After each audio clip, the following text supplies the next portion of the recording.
Les sujets du jour de la revue fiduciaire. Premier sujet de notre JT. Rescrit fiscal.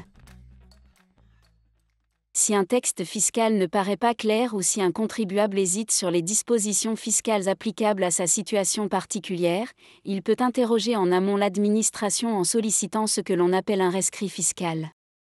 Depuis le 16 janvier 2025, un professionnel peut obtenir une prise de position de manière dématérialisée en faisant sa démarche en ligne via sa messagerie sécurisée dans son espace professionnel sur impôt.gouv.fr. Deuxième sujet de notre JT. Vente de fonds de commerce, attention à respecter le délai d'opposition des créanciers. Pour rappel, les créanciers du vendeur d'un fonds de commerce disposent d'un délai de 10 jours à compter de la publicité de cette vente pour former une opposition sur le paiement du prix. Ce délai leur permet de faire valoir leurs droits avant que le prix de vente ne soit définitivement versé au vendeur. En pratique, le prix de vente est séquestré pendant ces 10 jours.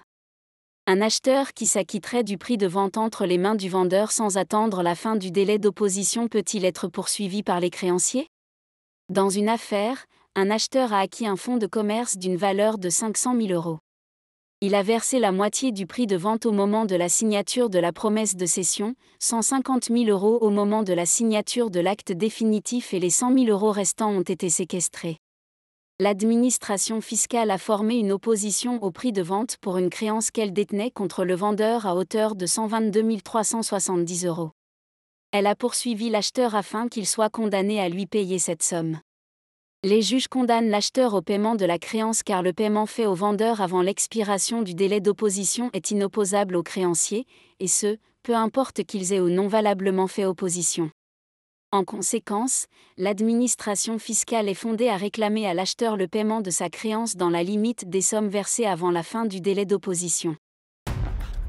Troisième sujet de notre JT. PLFSS 2025, les débats redémarrent à l'Assemblée nationale. À la suite de la censure du gouvernement Barnier intervenue le 4 décembre 2024, l'examen du projet de loi de financement de la sécurité sociale, PLFSS, pour 2025 a été stoppé net. Plutôt que de repartir de zéro en déposant un nouveau projet de loi, le gouvernement dirigé par François Bayrou a choisi de repartir du texte qui était en cours de discussion, quitte à l'amender pour éviter le risque d'une nouvelle censure.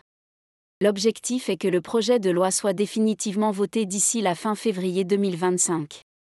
Les débats sur le texte ont repris en commission des affaires sociales à l'Assemblée nationale le 27 janvier 2025 et vont se poursuivre en séance publique, en nouvelle lecture, à partir de ce lundi 3 février.